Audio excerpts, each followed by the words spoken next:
Hello and welcome to a new episode of the CTO Show with Mehmet. My name is Mehmet, and as you know, in each episode, I discuss different topics about emerging technologies, AI, digital tech, and sometimes also I talk about business, startups, and entrepreneurship. And also, by now that I host sometimes thought leaders and experts in their field. And today I'm very pleased to have with me Robert Plotkin. Robert, he's an expert in the field of AI, but I'll tell you something really interesting about Robert. Like, he wrote a book called The Genie in the Machine. So maybe the first thing, Robert, if you can introduce yourself and tell us a little bit about, this book, because I think it was the first book that talked about the impact of AI, right? AI on innovation and patents specifically, which is a topic that recently has gotten more attention, but back when I wrote that book in 2009, hadn't got that much attention. Just a little bit about me is I've been a patent lawyer specializing in software patents for over 25 years. I'm a computer scientist by training. I studied computer science at MIT. I mean, I started programming computers when I was a kid, about 10 years old. I was programming a TRS-80 at school in BASIC, as in there, around 1980 or so. And I always loved it. That's what took me eventually to MIT. I ended up going into law instead of going into software development as a career, but I've stuck with software by focusing on helping companies obtain patent protection for their software. So I've always been immersed in the software world. And with respect to the book, very early on, it's actually early 2000s, I started getting really interested in the ways in which computers were being used to automate the inventive process. It was very early days, uh, but it was happening even back then. And I wrote a bunch of academic papers. It culminated in this book, which, as you said, was called The Genie in the Machine. Talked about how various technologies like neural networks and evolutionary algorithms back at the time were being used to automate inventing and either to completely automatically generate inventions or at least to assist in the inventive process. And I gave a bunch of examples in that book of inventions, including some inventions that were designed completely automatically and then patented. Uh, so that there were examples even back then of computers creating inventions that were significant enough to be patentable. But you know, at that time, there wasn't a whole lot of interest in this topic because, we were definitely in a bit of an AI winter back then. I actually avoided using the term AI throughout most of the book because there was such a negative connotation to the term. And people, when they heard the term AI back then in the 2000s, thought, the AI world had made so many promises that it failed on and couldn't fulfill that I use terms just like automation and Mhm. automated inventing, and I referred to the specific technologies like neural networks and evolutionary algorithms, just because AI was so out of favor. I mean, fast forward to now, of course, AI is so hot that even companies that don't really use AI are using it. So it just shows you how the pendulum can swing. But we certainly are in a world now that I talked about back then. And let me just say, then I'll stop. But the reason I called the book "The Genie and the Machine" was that the metaphor I used throughout the book was that I talked about computers as machines that where a human could provide the computer with a wish, a description of what you as a human wanted to create, and then the machine would process that wish and grant your wish by producing a design, for a circuit or for software or for an airplane wing. I described all kinds of examples that would satisfy the requirements that you described in the wish. So I use that metaphor of wish and the computer as a genie that would grant the wish. And so I'm not surprised that right now it's it's generative language models and applications like ChatGPT that are catching everyone's attention and capturing everyone's imagination. They work very much, they feel very much like a genie, right? Where you put in a question and get an answer out, or you provide an instruction and ChatGPT follows that instruction. Uh, Using natural language on the input and the output, Yeah. much like a genie. And so I'm sure you have questions about it, but I chose that metaphor back then for a reason. And it's very satisfying and exciting to see the technology develop in such a way that it's become so much more powerful, practical, and widespread now in a lot of the ways I talked about back then.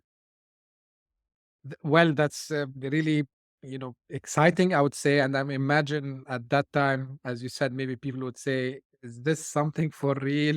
Like it's kind of surreal, I would say. Now, the question I want to ask you, Robert, and, it's good that also you are on, as you said, the computer science by practice and on the law side. Um, I want to, have your opinion on a topic. People usually now, when they talk about AI, they talk about, oh, the AI gonna replace us. The AI will take our job, right? And I'm interested to, because you have this practice for such long time. Do you think as AI is really replacing like authors, artists, inventors? Like, do you think this is happening? So I really focus very significantly on this in the book. There certainly is a risk that that can happen with certain types of jobs, but what I would say is any kind of new automating technology typically automates specific types of tasks. So if you're a person and your job solely consists of doing a type of task that's now automated or automatable at low cost, then certainly your job is at risk of being eliminated. But most jobs aren't like, and most people have a wide range of skills. So it's actually most of the time not true that that technology completely eliminates jobs, but it certainly does happen uh, for sure.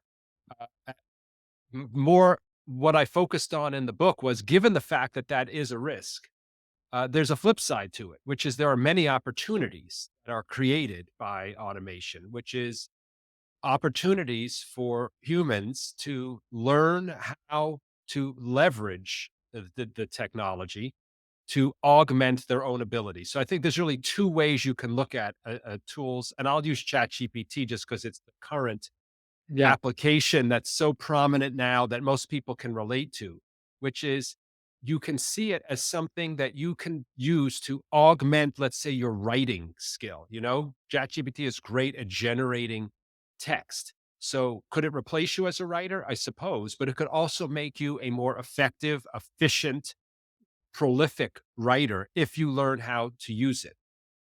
The second way you can look at it as an augmenting or skill boosting or speed efficiency boosting tool for humans to use if they learn how to leverage it. The other thing you can see it as is as a team member, essentially. You look at yourself in combination with Chat GPT, for example, as a team or a system, a hmm, human computer system, which, and then the question is, how do you make the best use of those two or more team members to produce the best end result? And that's something which in business, of course, that's, you could say, what most of management theory and practice are about. How do you take humans and resources, including technology, and coordinate all of them to produce the highest quality output most efficiently? And that's another way we can see this instead of just solely looking at the replacement. I think obviously technology that automates generate tends to create this fear of replacement. I say let's take that seriously, but look at all sides of it, including the ways in which human and computer systems can become more effective and efficient. um, like Robert, I think this is a very valid, you know, and I am on this side because I know like people usually are divided between the ones who tries to make everything looks dark and the people who like yourself. I claim that I am on your side also as well because I see it as a tool, as you said, right? And a tool. is nothing without the human factor, right? And this is why this will bring me to the next question. Now, what I'm telling people, instead of you fearing from ChatGPT or any generative AI or any technology, it doesn't have to be only AI, because I always remind them, and some other guests they mentioned on previous episodes, like think about, there was someone who used to deliver the mails, the postman, and like we don't have need for that now, and this is because of technology. So I always tell people you need to upskill yourself. So what do you think are the skills that people would need to learn in order to get the most out of the latest AI, and also not AI, I can generalize this to any new tech, and just to think how I can avoid being replaced by AI or any other technology that brings automation. I'd say one very common trend when any kind of new automation technology is introduced, uh, ChatGPT is a good example, is it tends to create an incentive for people to focus on higher level skills rather than on the lower level implementation details. So there's a lot of buzz right now with ChatGPT about what's called prompt engineering. I'm sure you know what that is. Maybe a lot of your listeners do. But what that means is how to write prompts or inputs to ChatGPT in order to get the best output. That's where a lot of the attention is going right now. Obviously, if I wanted ChatGPT, and I'll just use a simple example to find me a good place to go on vacation, I could say, where are good places for me to go on vacation? And it might provide an output, but you can see that prompt is very generic. The Right. more specific I make it to my desires and preferences and goals, like I love going to warm weather climates in the winter, etc., and then ask where to go, it'll provide a better output for me. So that's a very simplistic example, but people are learning a lot right now through a lot of experimentation and knowledge of how language models work about how to generate prompts to ChatGPT that are way more effective than the generic prompts you might think of. That is a what you call an upskill, I'd say higher level skill that there's a lot you could benefit a lot from focusing your effort right now on that. It's somewhat analogous to the trajectory that many people go through in their careers, particularly in professional careers. Let's say as a lawyer, you start out by doing things like writing legal memos. And then as Hmm. you get more senior, you start supervising other junior lawyers in writing memos. So what do you have to do? Learn how to give them good instructions for writing memos. You're not doing the detailed writing anymore. You're supervising or managing someone. You need to know how to review their work, which is also something you need to do with ChatGPT, not just take its output at face value, right? But verify it, perhaps then give a follow-up command. It's very analogous to becoming a more senior manager over the course of a career in the non-tech world. So that kind of higher level management supervisory set of skills is something that there's a lot to be benefited from. It's not something that a lot of tech people I think necessarily find easy, and it doesn't seem traditionally like a tech skill, but it is becoming a tech skill. I think it's very interesting in that, you know, uh, we're going to see, and we're already seeing people with backgrounds in things like writing or, literature, perhaps having something really to contribute to doing things like commanding a language model or writing prompts. We're seeing very interesting shifts Yeah. between disciplines right now as a result of language models becoming so prominent. On this point, I think, yeah, like it's very valid, because one of the things when I first tried ChatGPT, I was doing similar to what the rest of the world, was doing, is just try to ask questions, be generic. And with time, I started to understand a little bit more. Like I have like a little bit technical background, but of course, it was the first time I'm interacting with a large model. And then I figured out that the more details you give, the better answer you get. And actually, funny enough, one of the things that I tried to do, I tried to let ChatGPT, and I'm using the 4 version. I have the 4. I said, "Can you help me in understanding what is the best way to get better answers from you?" And actually, I was doing this in a different context, and it went there. And then actually, ChatGPT gave me the answer. He said, like, you need to give me a context. You need to give me this, that. And actually, I said, like, it was for fun only. I said, okay, let's write an ebook about this and give, for example, 50 examples or 100 examples of the best prompts. So 100% I agree. People would need to understand how to operate this technology, similar to how we learn to use computers, how we learn to use the internet, and then we took it from there. So yeah, I agree with you, Robert, on this point.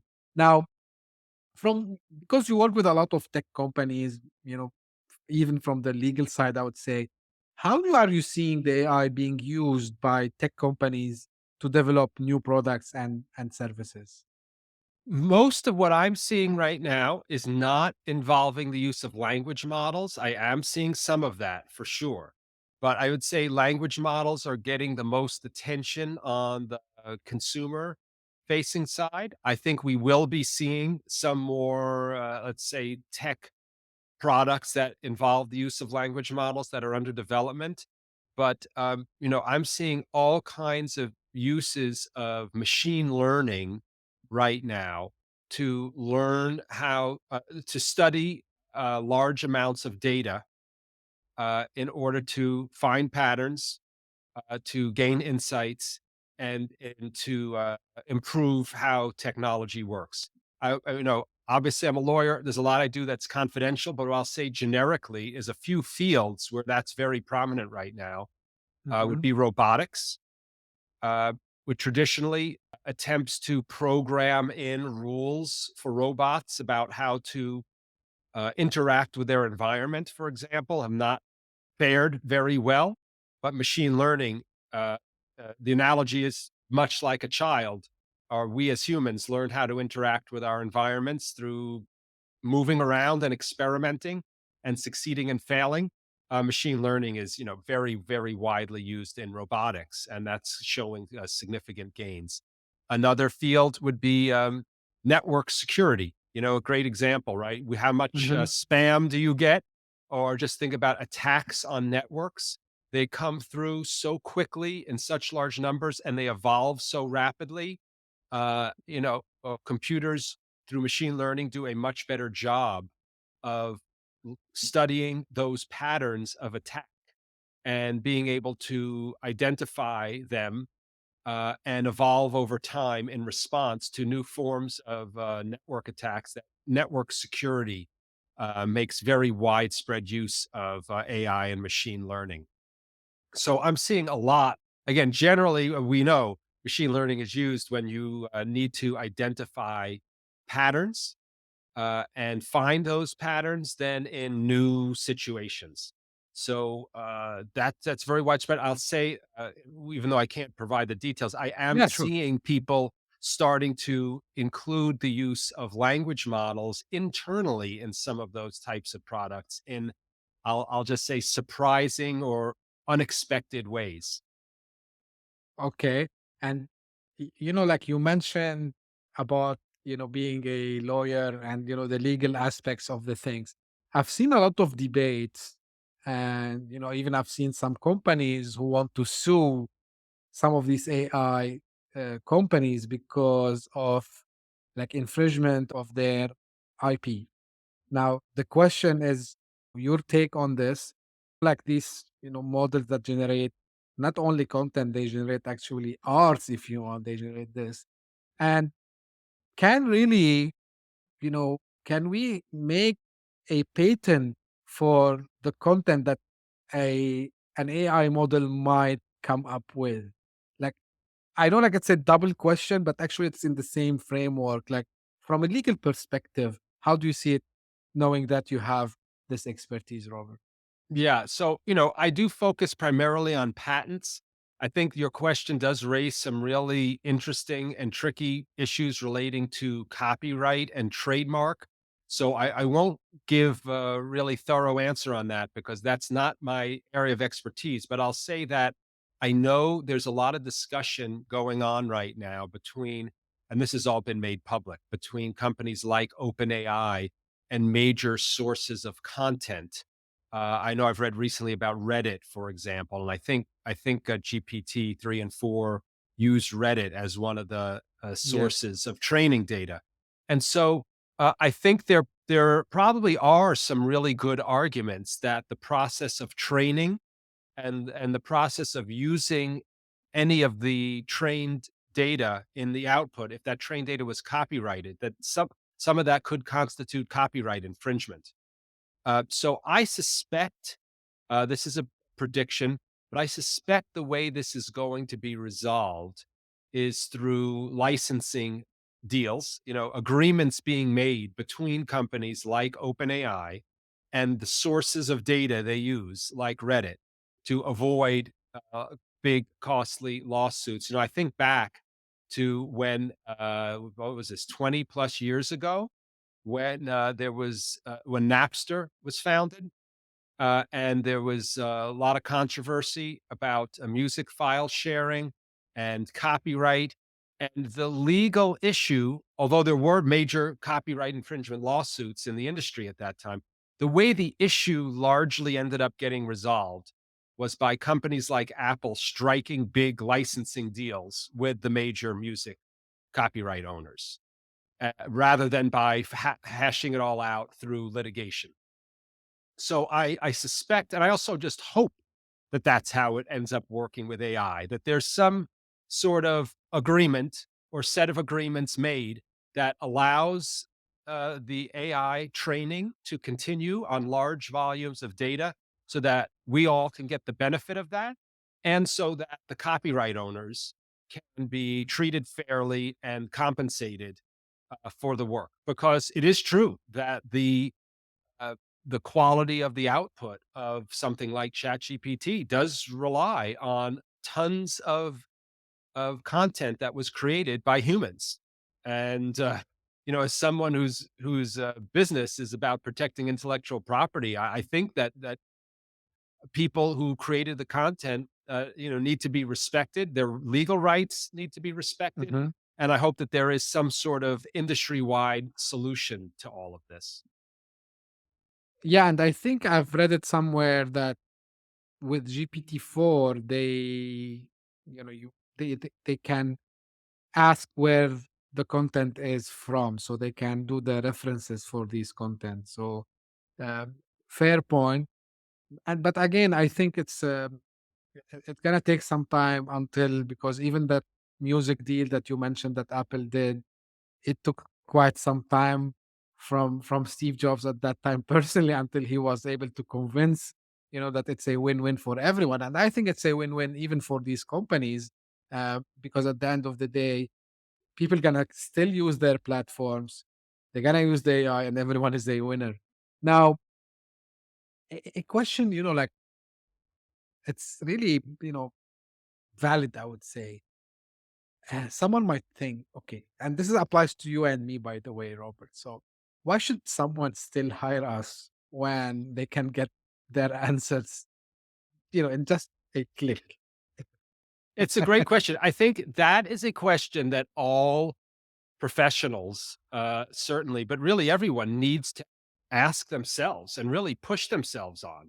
I mean, I ask, what is the true irreplaceable, non-substitutable value that I and my firm provide to our clients? We really need to push ourselves to ask that.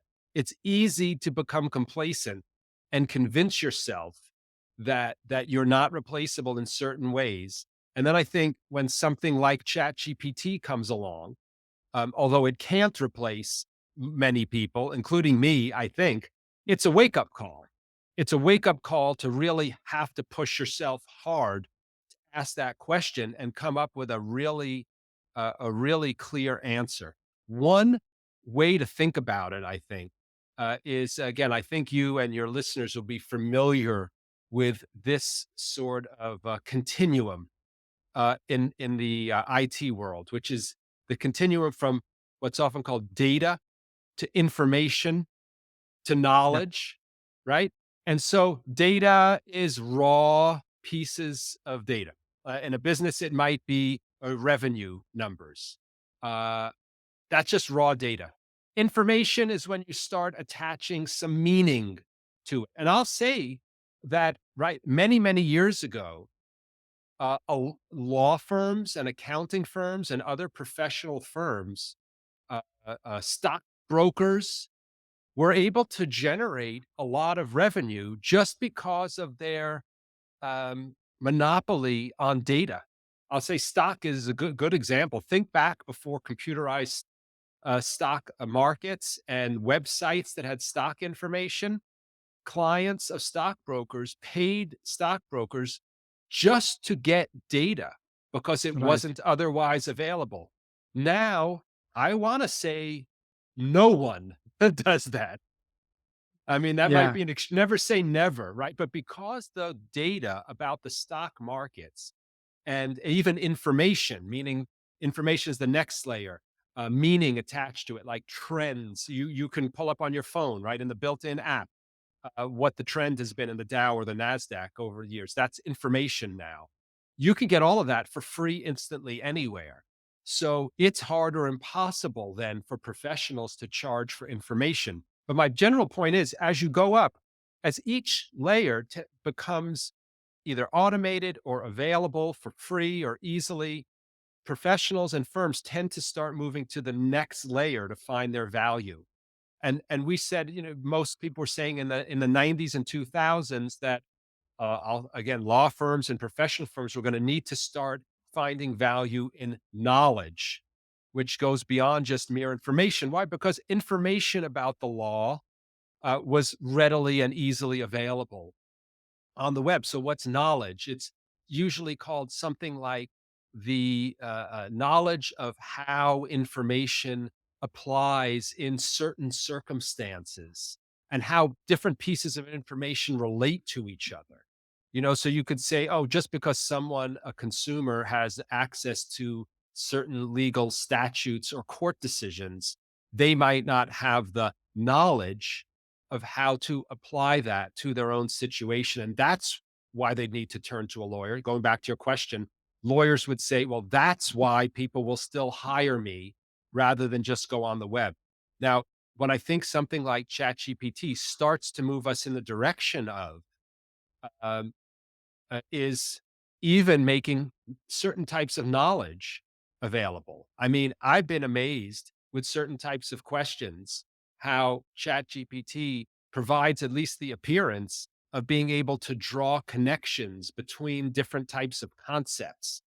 That's what you normally would call knowledge. I don't think it actually has an understanding, but who cares? If you're just looking for an answer and it's able to provide the functional equivalent of knowledge as a consumer, why would you not do that and pay someone like a lawyer? So what's the level above knowledge? You know, uh, I haven't seen too much about it, but sometimes it's called wisdom. Uh, Hmm. I think that's where we're having to move to find our own value. And in answer to the question of why should anyone still hire us, it has to be because we have wisdom, which is the ability to really take all of the circumstances into account. A client comes to me, they might already be able to gain general knowledge about things like patent strategy, which not too many years ago they wouldn't have had.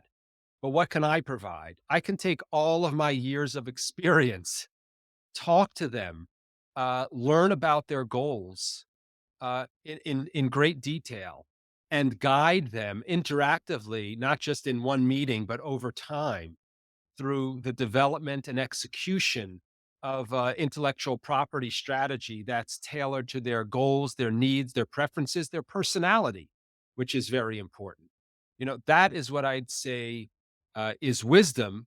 But you can see how the technology is really pushing all professional. I say professional, it's not really professional. It's anyone who earns a living from people coming to them for information and information based services, pushing us to, as you said, upskill ourselves up to that next level in order to remain relevant and valuable. And again, just with my 2 cents, as we as I can say on this one, I'm telling a lot of people now, like, like, really, you need to change the game, because if you keep doing the same thing that you were doing before this technology, I believe, you know, don't get me wrong, I'm telling them, but you are already obsolete. So you need to think about, as you said, how we can go to the next level, how I can add value. And as you mentioned, at the end of the day, ChatGPT is leveraging already existing knowledge and getting it out to us in a logical way that it might take us long time to get it. So we need to really upskill here, because part of the reasoning, and I'm seeing now attempts actually to make this reasoning more deep. And by the way, just for the audience, guys, this is not a new concept. You need to understand that this technology have been there since long time. Remember the computer that have won over the chess champion at that time. And this is because they were able to, train it in a way to go deep, think like I not 2 steps, 5 steps. It can do the whole simulation, how the game will end up and what is the best move to win. So ChatGPT and this technologies, they rely on something similar. If I want to make it simple, this is what a language model, large language model is not the knowledge itself, it's the algorithm that push to go deep and get the knowledge and then stick it together in that way. And this is you need to think of course, how I can be above this. I think this is what you're referring to, Robert. Now, but this is what we hear from people. We don't trust. You know, we need to see how it will be. Widespread adopted by others. Some safety concerns. So, how do you think, or how consumers can really get over these things, and what is the safety of AI and acceptance of it by the consumer? So these are all valid concerns, things like safety and accuracy of the output of ChatGPT. But I think what I hear in your statement is that you, like I, have heard from people who take this attitude or this logic. I've tried using ChatGPT. It doesn't always give completely accurate answers. Therefore, I will not use it at all. Therefore, I don't have to worry about it replacing me in any way or reducing my value. I think the therefore is not justified. I mean, look at the automobile. The Yeah, automobile is a very dangerous piece of equipment. Many, many people are killed every year as a result of using automobiles. It hasn't stopped us and countries around the world from using it for the last 100 years. Uh, what companies do when they create and market products is do a cost benefit analysis. And what consumers, which are sometimes companies and sometimes individuals, do when they adopt new technologies is also a cost benefit analysis. Uh, and if if the benefits outweigh the costs, for the most part, people end up adopting technologies and then they deal with the risks. What so one, if you think you are not at risk from being competed against by this new technology, you're making a real mistake. If you think you're not going to be competed against just because it makes errors, you're deluding yourself. The other thing is people in that adopting that type of logic, they don't seem to be comparing the technology to the status quo. When I've spoken to some people say I won't use it um, for answering certain types of questions because it makes mistakes. I say, well, do you hire people to do things for you? And if so, are they 100% accurate all of the time in the work product that they produce for you? If the answer is no, then how do you deal with that? How do you incorporate that error prone, not reliable work into your overall processes? You have ways of dealing with it in yeah, order to get the benefit out of work that isn't 100% accurate and reliable and safe all the time. These are not new problems to deal with in business, whether it comes to output that's text or anything else, machinery in manufacturing that's not completely safe. We put safeguards in place. And so here's one, I'll say a simple thing that I tell people if they're fearful of using Chat GPT to do things like write, which is use it to write or generate snippets of text on topics that you already know very well, that you're already expert in, even, so that you can quickly and easily on your own do your own accuracy verification of the output. And then someone might say, well, why would I do that then? Couldn't I just write it on my own? And the answer is to increase the speed. I mean, I've used ChatGPT a lot of times to do what I call writing something that I could have written, but doing it more quickly. There's so many things that I have to write, which are rehashing things that I've written in some way or shape or form before, but I'm writing it again, maybe slightly differently from a different angle with some different background information. And I know if I sat down for, excuse me, a half an hour, I could write that text again. I can't just quit. I can't just copy and paste something I've written before exactly, but I need something that's somewhat like that. And I found that often using either ChatGPT or some other type of language model based tool lets me generate that text in 10 minutes rather than 30 minutes. That may not seem groundbreaking, but that is a 67% increase in efficiency. So there's a lot of sort of low hanging fruit that's not very sexy that you can gain. And I think, again, the people who say, well, I'm just not going to use it, or who think no one else is going to use it because it has accuracy or safety problems, they're doing two things. They're deluding themselves about whether other people are going to use it, and they're missing out on getting the benefit of using this kind of tool themselves. Robert, like maybe I'm repeating something I mentioned on a previous episode. When this article came about, the previous head of AI at Google leaving and warning people that, yeah, I'm afraid that it will go into the hands of wrong people. And what I mentioned, and because you gave the example of an automobile, the example I gave, it was much simpler. I said, guys, in history, like if you think about the first time fire was i- invented, it's a dangerous tool if it falls in the hands of a bad guy. If you think about, I don't know, like I counted a lot of things since Stone Age till our age, and each time we can claim the same thing, that yeah, this technology, if it falls in the hands of wrong people, it will hurt us, right? And this is why I said we should be more keen to use actually these tools to figure out how we can fight back the bad guys. So this is pretty much, I enjoyed you talking about it. And the second thing, if you allow me, I want to add about repetition. And again, what I mentioned in that episode, I said I would prefer an AI tool that, even if it's gonna take part of my day-to-day task, rather than a boss, just because of he want to have fun with his staff, he let them do some repetitive tasks, right? So I prefer an AI to hire me, or to interview me, rather than, being under the mercy of someone who I don't know, right? So, of course, as you said, every technology comes with its benefits and sometimes disadvantages, and you need to do, this equilibrium.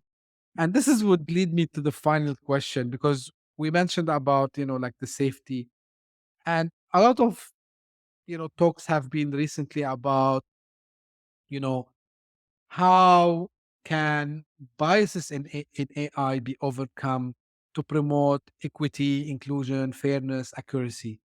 What do you think can be done on that part? I know that's really important concern. In fact, where the main reason that language models often have biased, bigoted, offensive output is that they're trained on human output. So we have to blame ourselves, right?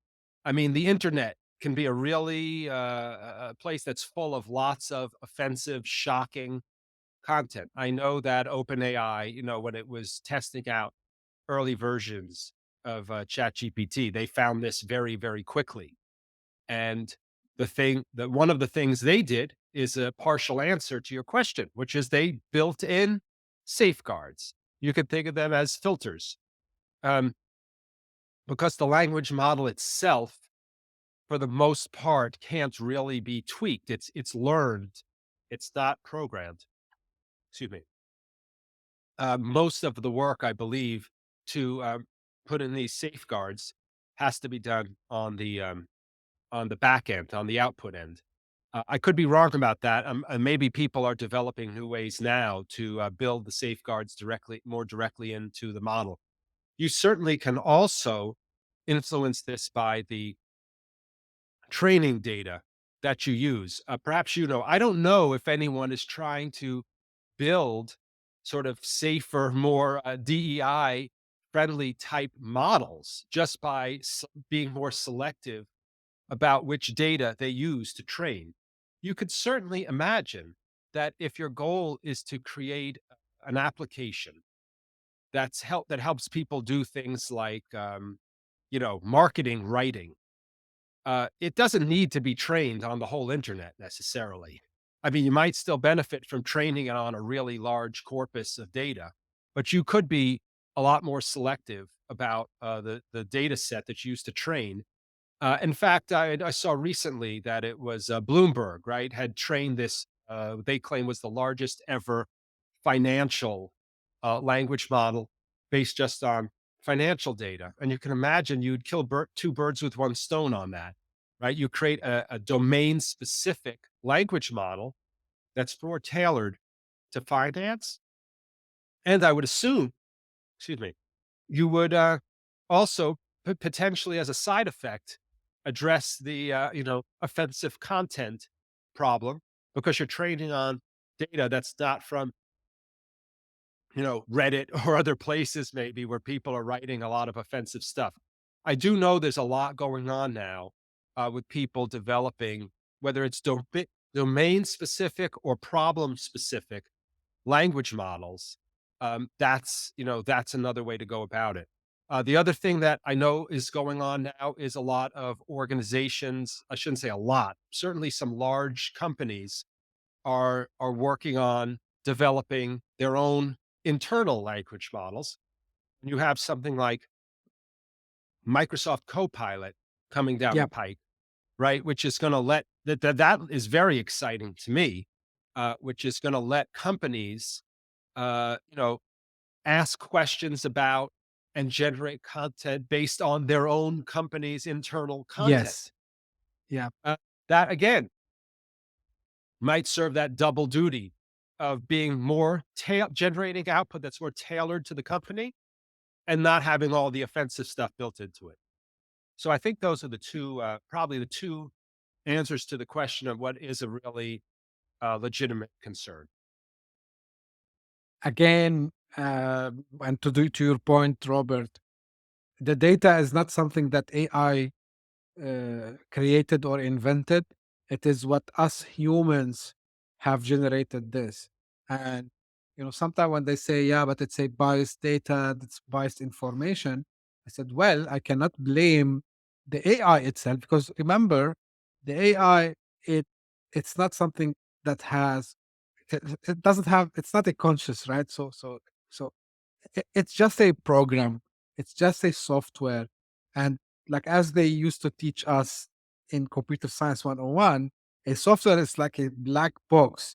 It has input and then it has an output. And then whenever you have to feed, this is what you will get. So better we clean up, what we have been doing on the internet, maybe I don't know for now 30, 35 years or more. And then we can blame the AI of being biased. So pretty much, I believe it's true, and the efforts, as you mentioned, where actually they are giving us, I mean, the ability to train the model. So I know for a fact I don't know how to do it, of course, but I know matter of fact that OpenAI, for example, they allow you, of course, if you have the subscription, to use your own data to train the model, and then you'd be not relying on their model. And actually, they have not invented that model. They leverage the internet, whatever content that has been created for all these years to just come up with. So yeah, I believe it's a very valid point, Robert. Anything you want to add or to mention before we close? Yeah, I'll just say, it's something we've talked about already, but we focused a lot on the technical and business aspects. But I just want to emphasize the fact that there's a lot of emotion attached to all of this that we in the tech world often don't talk about. And fear is the one we have touched on somewhat, namely that fear of being replaced or being made obsolete by technology. I think it raises for many people. I felt it a fear, a question of what is my value as a human being, right? What is my value going to be? Um, I spoke to someone recently, a client of mine who's in the education world, who's saying, I guess, in education, just like in biology, where people have kept asking what makes humans unique. And for a while, it was tool use. And now we found that there's other species that use tools. So we're not unique in that way. Of course, it used to be that we thought we were literally at the center of the universe, the physical universe. Well, that's not true. And then we thought it was language. Well, now we're starting to see that it's not language. This client of mine was saying in education, sometimes people say it's what's called transference, the ability of humans to take concepts from one context and apply them to another. I've asked ChatGPT, I said, take this concept, this theory, and apply it, write me an essay about it in this other field. And it's done quite a good job. Again, It will do. functionally appearing to sort of understand the underlying concepts in a way that seems surprising to me from a language model that's really just a text prediction model. So, I would say to all of us, be aware of these feelings and fears that the technology triggers in you, including your own belief about what makes you unique, what makes you valuable, and try to not be so reactive to the fears. I mean, I'm glad we've had this conversation about we're able to step back from the fear and just really look at the pros and cons of the technology more Right. objectively and acknowledge the fear, acknowledge the legitimate bases behind these fears, but not just react to them and have a knee jerk reaction that causes you to just reject the technology, let's say out of hand, or make rash judgments about it. That's, I think, what I would end with because, emotion is not something we talk about a lot, but this is one area of technology that really triggers a lot of strong feelings in people. That's 100% something I agree with. And just for fun, for sake of fun, um, about combining concepts. And by the way, this prompt was not by me. The prompt was generated by ChatGPT because I asked it to create prompts that does something similar. And the prompt goes like this: invent a creative approach to cooking or baking that encourages experimentation and playfulness. And you have to see the answer. It, it came up, it came up with such a nice answer. And I said, wow, where are we heading? But again, um, I would, I am on the optimistic side of things always. And like any new technology we're gonna hear, especially, and excuse me, mainstream media, I talk a lot about you, yeah, because this is the way you live. You make these headlines that scares people. Sorry, but I'm not buying them. So. Like we need to keep experimenting, and I think things will get better with time. And thanks, for people like yourself, Robert, who also not only from the technical aspects can talk and articulate it from the legal aspects as well, from business aspects. And I am sure with all, these efforts from professionals like yourself, like we gotta reach a place where really this is my own belief, and I repeated on the show multiple times. I believe not only AI automation, there's a lot of other technologies coming there. It's taking us to a point where really we would be in more, I would say, prosperous situation. We will not have to do, I would say, dummy jobs. I would say something that doesn't require us to think too much. And if we start to use our brains more, we're gonna reach like even more better places. So I'm hoping one day, like AI would be able to solve really the world problem. We are not there yet, but hoping to reach that phase. And with that, I would like again to thank you, Robert, for coming to the show today. You took the time. I really appreciate it. And for the people who are watching us or you are listening this using your favorite podcasting platform, thank you very much for listening. If you have any feedback about this episode or about the show in general, please don't hesitate to reach out to me. You can reach out to me by email or on the social media. Mainly, you find me on Twitter and LinkedIn. And don't forget also to subscribe and tell your friends and colleagues about the show. We are trying to bring, the best content and to bring, the hot topics and discuss them in the very informative way, I would say. And again, I'm repeating that if you are interested to be on the show, as a guest, again, don't hesitate to approach me. I would be more than happy to discuss this with you. And until we meet in the next episode, thank you very much for your time and see you soon.